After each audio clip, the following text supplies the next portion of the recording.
তোমরা কুয়ায় পড়ে আছো, কুয়ার ভেতরে পড়ে আছো, ধরো রশিকে আমার, শক্ত করে ধরো।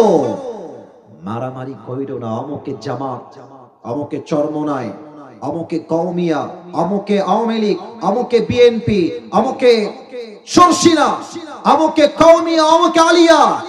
প্রথম পরিচয় আমার আলিয়া নয়, প্রথম পরিচয় জামাত ইসলাম নয়, প্রথম পরিচয় বিএনপি নয়, প্রথম পরিচয় কওমিয়া নয়, প্রথম পরিচয় চরমনাই নয়, প্রথম পরিচয় সর্বসরসিনা নয়। আমার প্রথম পরিচয় আমি মুসলমান ঘরের সন্তান, যশোরের ভাড়া। দলাদলি করতে যেও না, শক্ত করে সবাই মিলে ধরো। আমি আল্লাহ তোমাদেরকে আবার সেই হারিয়ে যাওয়া বাসা জান্নাত, সবাইকে আবার সেই ঠিকানায় পৌঁছায় দিব। সুবহানাল্লাহ পড়বেন না আপনারা? এটাই হচ্ছে সেই কোরআন। শেষ কথা বলে আমি আমার তাফসীরে ফিরে যাব। আপনারা তাবলীগ নামে আমাদের একটা দেশে কাজ হয়, আপনার নাম শুনছেন তাবলীগের নাম? তাবলীগ জামাত। সকালে একটা নিউজ শুনে আমার দেহের মধ্যে একটা কম্পন তৈরি হয়ে গেছে, আমি অবাক হয়ে গেলাম। আজ তাবলীগের সংঘর্ষে প্রায় 4 জন নিহত হয়েছে। আল্লাহু আকবার, নাউযুবিল্লাহি মিন যালিক। আজ মুসলমানদের অবস্থা কোথায়? মুসলমান শত্রুকে বানিয়েছে বন্ধু, বন্ধুকে বানিয়েছে শত্রু। যুবক ভাইরা ঠিক কিনা বলো?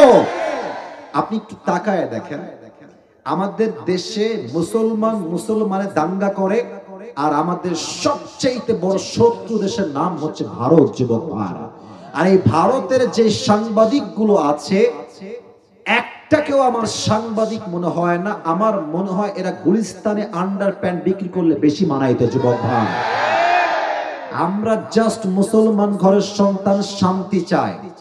না হলে এই সমস্ত ভারতের কুলাঙ্গার সাংবাদিকদেরকে সাইজ করতে মুসলমানদের 10 মিনিটও সময় লাগবে না। যুবক ভাই ঠিক কিনা বলো? আপনারা মুসলমানরা মারামারি করেন, আর ভারতের মিডিয়া আমাদের বিরুদ্ধে অপপ্রচার করে। তারা সুযোগ পেয়ে যায়। আমাদের দেশে যখন মুসলমানরাই মারামারি করে, তখন জাস্ট মুসলমানদের ব্যক্তিত্বে আঘাত হয় না, পুরো দেশের একটা সার্বভৌমত্বে আঘাত সৃষ্টি করে। যুবক ভাই ঠিক কিনা বলো?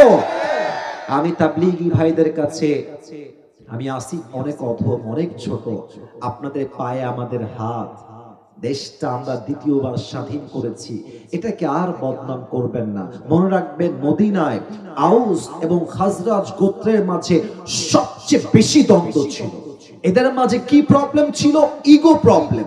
আমি সেরা, I am the best, I am the best, I am the best, no one is more best than me, আমি হলাম সবার সেরা। আল্লাহর হাবিব আসলেন, দেখলেন এদের মাঝে সবচেয়ে বড় প্রবলেম হচ্ছে ইগো প্রবলেম, ব্যক্তিত্বের প্রবলেম। যে নিজেকে সেরা মনে করে, সেরা সে নয়। লোকে যারা সেরা কয়, আল্লাহ যারা সেরা কয়, সেরা তো সেই হয়। যুবক ভাইরা ঠিক কিনা বলো? আল্লাহর হাবিব ডাক দিয়ে বললেন, হে আউস এবং খাজরাজ গোত্রের ভাইরা, মাথায় রাখবেন, এই পৃথিবীতে সমস্ত শ্রেষ্ঠত্বের একমাত্র মালিক হচ্ছেন আল্লাহ তাআলা। যেহেতু তোমরা রবের সামনে মাথাকে নত করেছো, এটাই স্পষ্ট প্রমাণ তোমরা শ্রেষ্ঠ নও। প্রথম শ্রেষ্ঠত্বের মালিক হচ্ছেন এক রব, তিনি কে?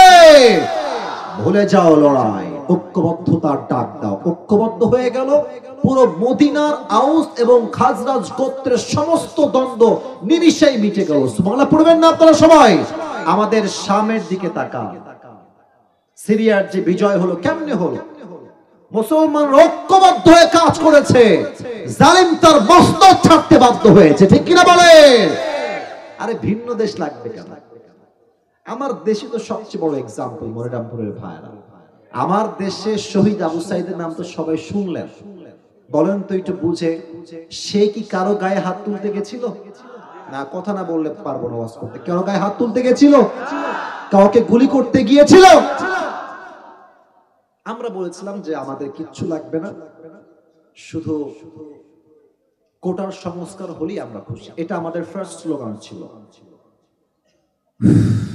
যখন শহীদ আবু সাইদের বুকে গুলি চালানো হলো, আল্লাহ বললেন কিসের কোটার সংস্কার, এবার প্রত্যেকটাই সংস্কার হয়ে যাবে।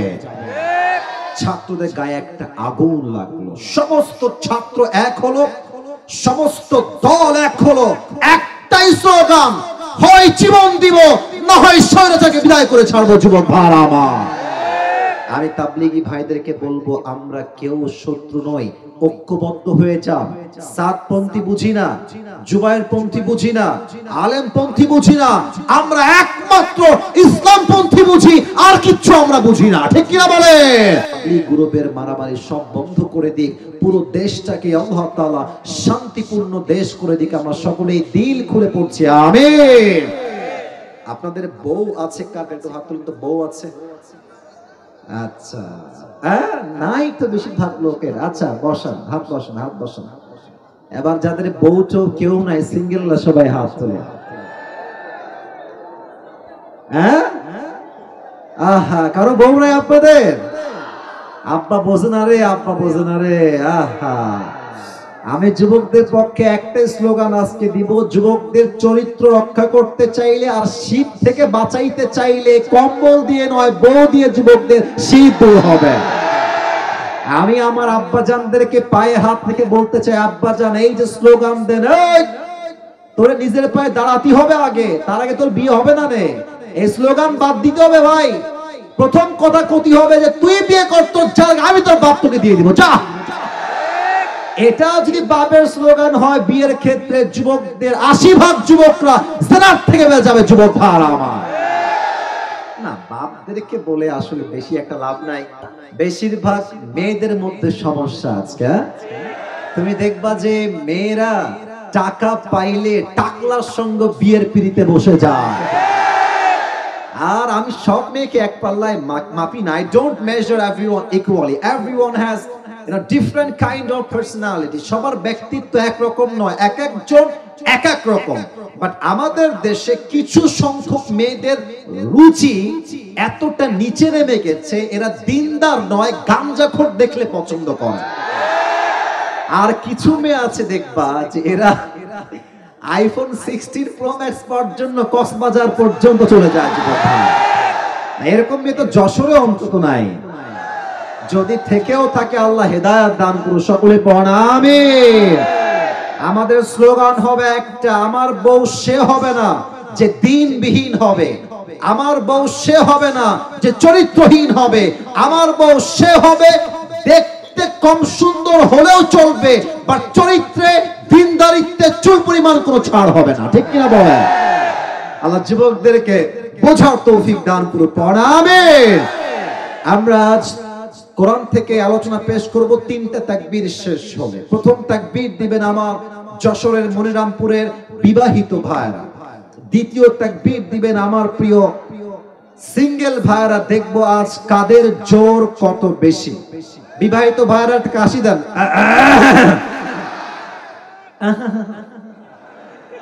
চলো না গো, আওয়াজ নাই গো। আচ্ছা দেখা যাক কিটা পারে আজকে। বিবাহিত ভাইরা দিবেন, এই সিঙ্গেলরা কিপ কোয়াইট, কিপ সাইলেন্ট, তোমরা চুপ থাকো। বিবাহিত ভাইরা তাকবীর দিবেন, লিল্লাহি তাকবীর। মোটামুটি চলে, খারাপ না। আচ্ছা এবার সিঙ্গেল ভাইরা কাশি দাও। আচ্ছা এত সহজ সিঙ্গেলকে হারানো। আচ্ছা দেখা যাক কে পারে আজকে। আমি নাম্বার না, মুরব্বীর নাম্বার দিবে আজকে। সিঙ্গেল ভাইরা তোমাদের time, it's time for the single people. লিল্লাহি তাকবীর। বিবাহিত ভাইরা আই এম সো সরি, আপনারা আমাকে মাফ করে দিবেন। আজকে যুবকরা সিঙ্গেলরা 80% নাম্বার পেয়ে বেশি পাস করেছে, ঠিক কিনা বলেন?